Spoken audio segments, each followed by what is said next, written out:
48 countries, 6 continents, 1 trophy. Getting to the World Cup isn't the same challenge for every nation on Earth. A team from Europe fights through a completely different gauntlet than a team from Oceania. And honestly, some paths are brutal while others are almost a straight walk-in. By the end of this video, you'll know exactly how every continent earns its World Cup spots, and why one tiny island nation just qualified with a population smaller than most stadiums. Let's get into it. Here's the setup.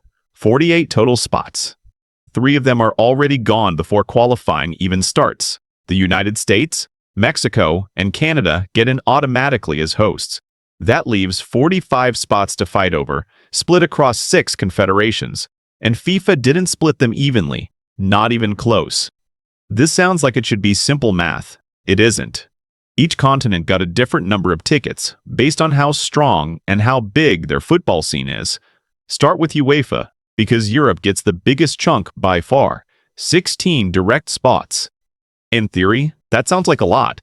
In practice, Europe has 55 member nations competing for those 16 spots, so it's still brutally competitive. You know the type. Massive footballing nations sometimes miss out entirely. Here's where it gets interesting. 12 group winners qualify automatically. The runners-up don't just go home. They get a second shot through playoffs mixing in Nations League results. It's basically Europe's version of a wildcard bracket. Now flip to CAF, the African Confederation, because this one's a genuine glow-up. Africa used to get 5 spots. For 2026, they got 9, plus a playoff shot. That's almost double. Why the jump? FIFA basically admitted Africa was underrepresented for the talent it produces. 9 group winners go straight through, and it's already shaken things up. Some traditionally strong nations still missed out despite the extra room. Asia's story is even bigger. The AFC went from 4.5 spots in the old format to 8 full spots, plus 1 more through playoffs. That's the second biggest jump of any confederation. And it's already produced first-timers. Uzbekistan and Jordan are heading to their first ever World Cup because of this exact expansion. This sounds like charity. It isn't. Asia has over 1 billion football fans, and FIFA wants that market fully invested in the tournament. CONMEBOL, South America, plays by completely different rules. Only 10 nations total. Every single one plays every other one, home and away. No groups, no pools, just one long brutal table. Top 6 automatically qualify. 7th place gets 1 more shot in the Intercontinental Playoff. This format has been running since the 90s, and honestly, it might be the most respected qualifying gauntlet in world football, because there's nowhere to hide. CONCACAF is an odd one for an obvious reason. 3 of its own members are literally hosting the tournament.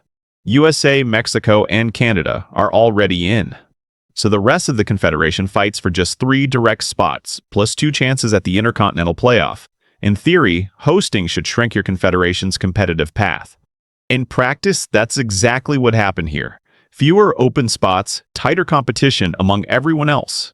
This is the moment worth pausing on. Oceania has never, not once, had a guaranteed automatic World Cup spot. Every previous cycle, their champion had to fight through an Intercontinental Playoff just for a chance.